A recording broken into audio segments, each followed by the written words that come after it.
Scooby-Doo and the gang have had their fair share of run-ins with some horrible villains, but which one is the most dangerous? I guess a better first question would be exactly what makes a villain dangerous?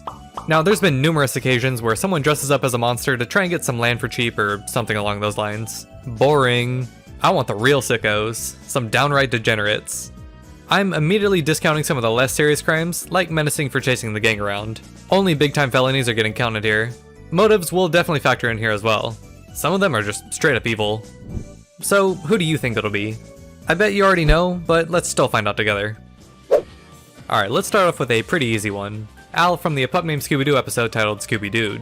Not only does he have one of the coolest disguises in the series, I mean, taking the Headless Horseman gambit and putting it on a skateboard, who thinks of that? But he also commits one of the wildest crime sprees that the gang has ever seen, and they were like 8 at the time. I'm 11, so shut the fuck up. Al here steals some dolphins from the Marine Institute and straps some narcotics to them to smuggle them out. Could be coke, could be crystal, who knows.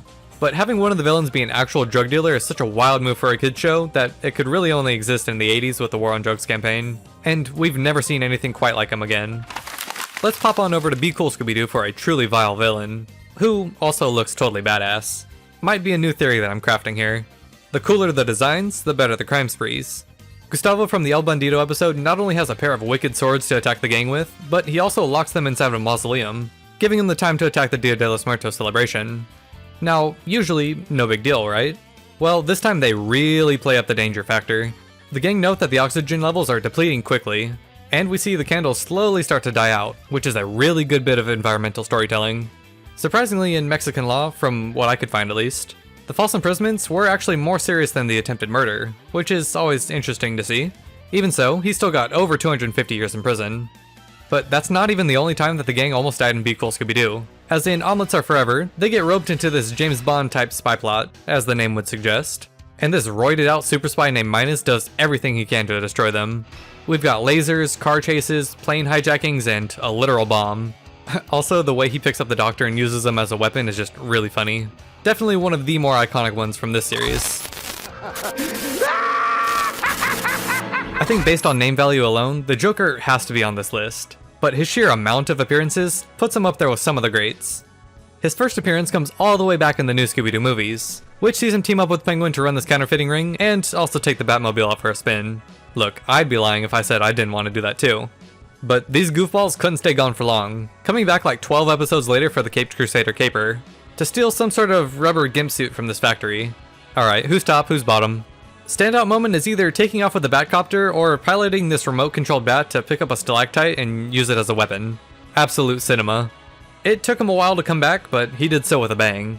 Hacking into Bruce's bank accounts and kidnapping Alfred and Velma, using the band torture device known as... tennis ball gun. Look, it's a slow death. Plus a really solid fight with Batman and a bite of Shaggy. He's also in Scooby-Doo and Crypto too, but he doesn't say anything and he just has this exterminator gun or whatever this is. Kinda lame. Still, over his illustrious criminal career, he's amassed 404 years over at Blackgate Prison.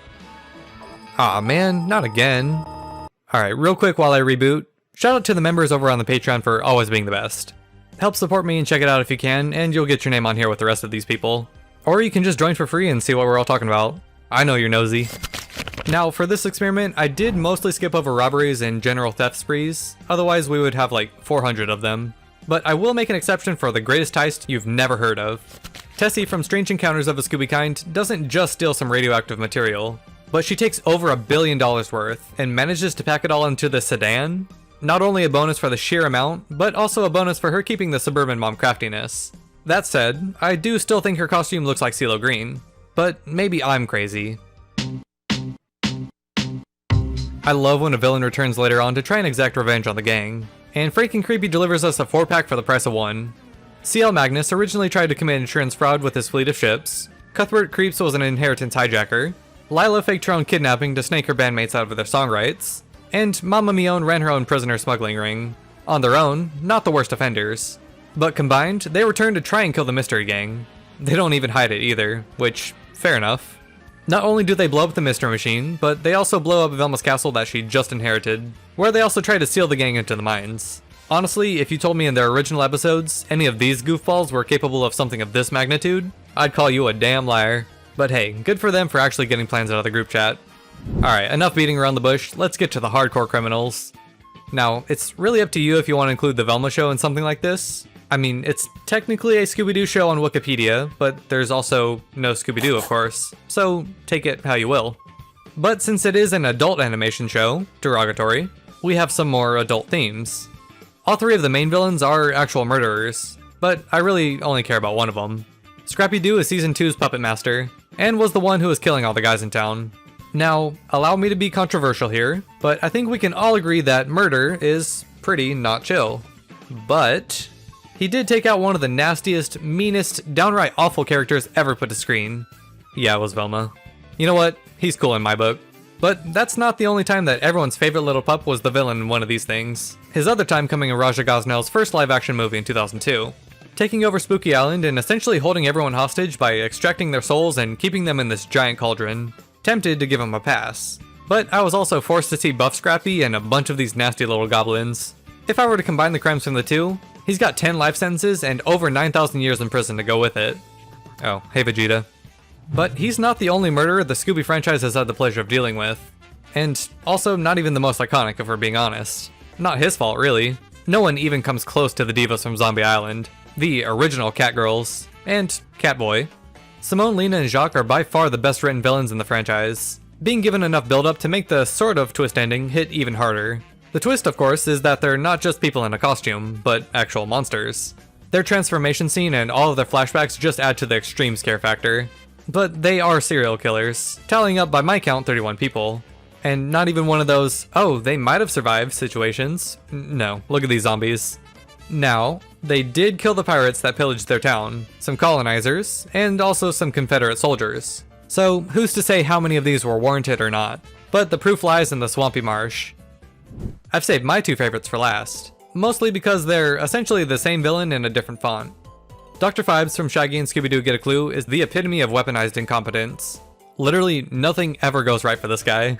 I suppose that's also on his two accomplices, Agents 1 and 2, but Phibes is the kingpin, so he's head honcho around these parts. In pretty much every episode, his MO is to take over the world and take out Shag and Scoob. And would have succeeded a few times if the boys didn't luck their way out of a couple situations. Plot armor, am I right? His highlights are probably sending this robot to ruin their party, setting off an EMP to send the world into total darkness, creating a supervolcano that would cause the extinction of all life on Earth, and creating a whole army of clones to increase his evil efficiency. One of those clones happens to be Evil Phibes, which doesn't cross-cancel like you think it should. Instead, he activates a doomsday device to destroy the whole world. Since Evil Phibes is just technically an extension of his personality, Phibes is still on the hook for it. Phibes racked up a truly absurd 8 billion life sentences and a little extra time on top. Man, this has to be the worst thing a dictator with a German accent has ever done. Until Mr. Incorporated came around and doubled down on the whole Nazi thing. Oh, and he's a bird this time. Professor Pericles manages to be one of the most menacing and evil characters in any cartoon ever, all while coming in at about 8 inches tall. Not only does he torment the Mystery Gang over 52 episodes, constantly proving that he's one step ahead of them at every turn, but he also ramps up his violence when his back is against the wall. Ed Machine and Angel Dynamite are murdered by his hands, or talons, I guess? He also takes the town of Crystal Cove captive and forces them to become slaves down in the mines. Surprisingly, not the first Scooby villain to have slaves actually. He creates an entire robotic Nazi army to help do his bidding, but that's just a drop in the ocean compared to releasing an intergalactic demon god that destroys the entire universe. Alright, technically the entire timeline resets, but if we're to assume that everything was real, he also gets 8 billion life sentences and about 40,000 years on top, making him Scooby-Doo's most dangerous villain of all time. Man, if I had a nickel for every Scooby-Doo villain who bears similarities to a certain World War II leader, I'd actually have 3 nickels, since Shaggy visits his heritage in Austria and is attacked by Adolf. Man, these jokes just write themselves, huh? What do you think? Did I miss out on anyone who should have made the cut? I'd love to hear from you down below. Of course, thank you for liking the video and hitting the subscribe button, but also thank you for just clicking on my silly little videos in the first place. And until next time, bye!